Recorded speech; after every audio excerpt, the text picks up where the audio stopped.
40 Ways to Lose a Guy, Book 2 of the Tales of a Midlife Witch series.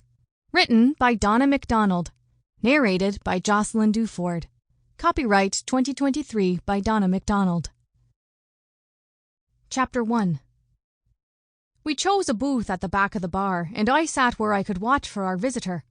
I had chosen seats as far away from the music and pool tables as I could get. If Father Peter Landerman was wearing his hearing aids this evening, we'd be fine. If he wasn't wearing his hearing aids, I would ask the wait person to move us next door to the restaurant, where we could be sure to hear each other. If he was wearing his collar, which I fully expected him to be doing, I'd have to seat the priest where he wouldn't draw attention. Why would I go to such extremes merely to talk to an old family friend? Because I planned to shamelessly pour Peter's favourite booze down him until he told me what I wanted to know. I turned to Conn, my demon familiar and the caretaker of my not-so-great wealth, to ask about our finances. Fresh out of magical prison, I had no idea if I had any money or not. Every time I asked Conn about it, he told me not to worry and started throwing around financial terms like safe money market accounts and high-risk, high-rewards investments. There was usually a bit of bragging in his comments as well, which I also tuned out. Anything more complicated than negotiating payment for work confused me.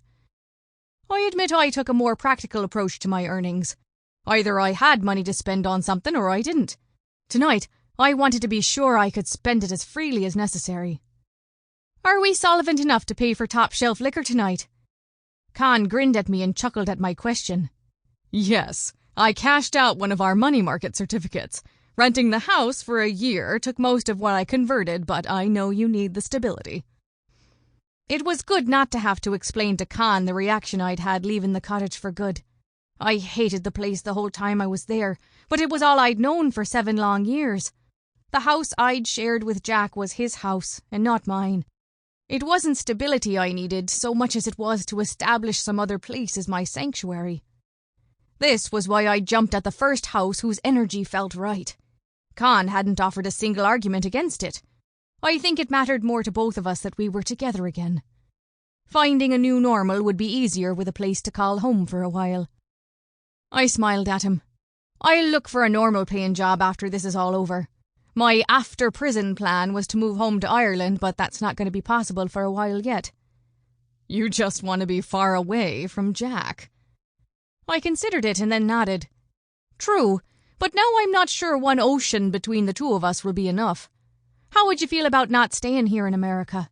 You have a stake in where we live as well. Are you done with America yet?"